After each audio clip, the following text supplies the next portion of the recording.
Pessoas, meu nome é Alexandre Mariano e eu venho hoje mais uma vez trazendo um experimento. O experimento é sobre a eletrólise aquosa, o assunto de química, da professora Rafaela Freitas.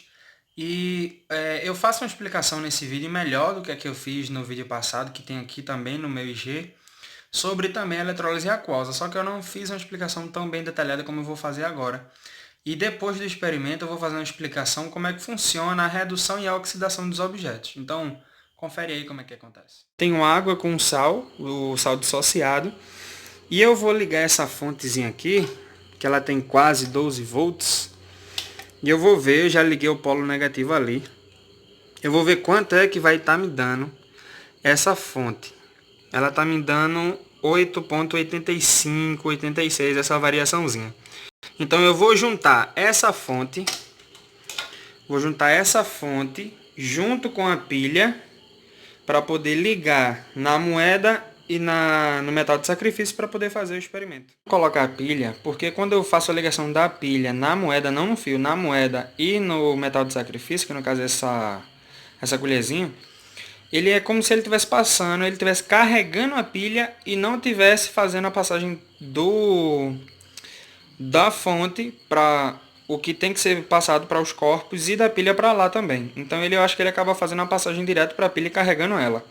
Era o que mais ou menos estava acontecendo. Então eu decidi tirar a pilha, deixar ela de fora e vou ligar só a fonte. E quando eu ligo a fonte, a moeda ela já começa a borbulhar. O polo que a moeda tá é o polo negativo, que é o cátodo. Nesse polo negativo, o que está acontecendo é o seguinte. O hidrogênio tem uma atração, uma preferência maior do que o sódio, eu vou explicar o porquê. Então é ele que está sendo liberado aqui, a formação do gás hidrogênio. E aqui na moeda, não sei se dá para ver direito, tem uma mancha verde ali. Isso seria a formação do gás cloro. Como nessa moeda está formando gás cloro, o cloro ele é negativo, então aqui é o polo positivo, no caso é o ânodo. E eu vou explicar depois no papel como é que isso funciona. E a gente já vê que a água já começa a ficar um pouquinho suja. Depois eu mostro o resultado, como vai ficar isso daqui a alguns minutinhos. Não é dessa coloração que eu quero mostrar, mas dá para ver que está bem suja. Essas bolhas aí é o gás hidrogênio. E quando eu chego com o fogo perto, ela explode. Porque o hidrogênio é um gás altamente inflamável. Depois de uns 10 minutinhos, a gente tem esse resultado. Essas bolhas são o gás hidrogênio, como eu disse. E a gente vê como está a água nesse estado. E eu vou tirar, vou dar uma limpada na moeda e vamos ver como vai ficar, né, o resultado final.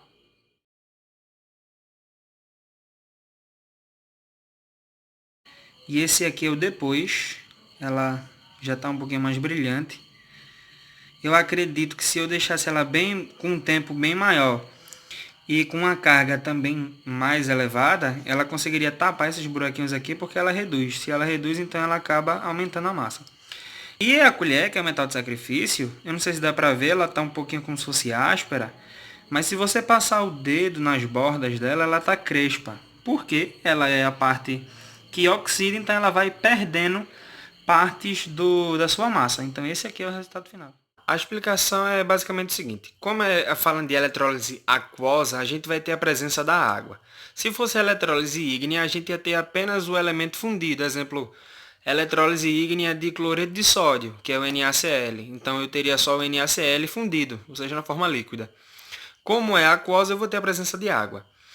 Para poder explicar isso aqui, a gente sabe que quando a água a gente tiver essas moléculas separadas, a gente vai ter a formação do hidrogênio, o H+, e a hidroxila, que é o OH-. Quando a gente tem, em relação ao hidrogênio, a presença dos metais alcalinos, os alcalinos terrosos, que é a família 1 e 2A, e o alumínio, mais 3, se qualquer desses metais estiver presente na solução e tiver também o hidrogênio, quem vai para o cátodo é o hidrogênio. Ele tem a preferência maior. Mas vamos supor que tem o hidrogênio e outros metais. Sem ser esses daqui, tem o hidrogênio e outros metais. Esses outros metais têm uma preferência bem maior do que o hidrogênio e, consecutivamente, maior do que esses metais aqui. Sobre a hidroxila, que vai para o ânodo, Os ânions oxigenados, vamos supor, dióxido de flúor, ou acho que é assim o nome, que é FO2. Se a gente tiver essa substância, ela é oxigenada, então ela não vai para o ânodo, quem vai é a hidroxila. Mas se eu tenho outros, quem vai são esses outros e não a hidroxila. No experimento o que acontece é o seguinte, a gente vai ter o NaCl, ele vai ser dissociado em Na+, e Cl-. O Na+, a gente sabe que o Na+, ele se encontra na primeira família. No que ele se encontra na primeira família, que são os metais alcalinos, a gente sabe que em relação, em presença de hidrogênio, ele não vai ganhar. Quem vai é o hidrogênio vai para o cátodo. Então aqui ele é liberado em forma de gás, e eu vou explicar isso aqui embaixo. O Cl-, ele é liberado em forma de gás, porque ele ganha na disputa com a hidroxila. Ele não é um ânion oxigenado, ele faz parte dos outros, então ele ganha essa disputa e vai para o ânodo. No que eles fazem essa disputa e vence o cloro e o hidrogênio, vai ter a liberação do gás cloro e o gás hidrogênio. Como é que isso funciona? Para explicar isso daqui, eu tenho que mostrar antes essa relaçãozinha aqui. A gente vai ter o sal, NaCl, dissociado formando Na+, e Cl-. A água, formando H+, e OH-.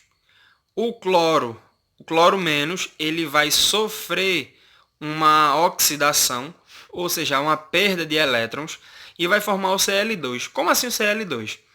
Ele seria Cl0. De menos, ele vai perder elétrons, vai formar zero. Só que zero seria metálico, e não tem cloro metálico, então a gente diz que é o gás. Cl2 mais elétron.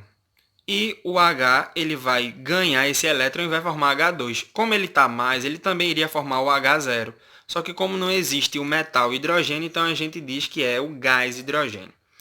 Só que essas duas aqui não estão balanceadas. Então o que a gente faz? Balanceia.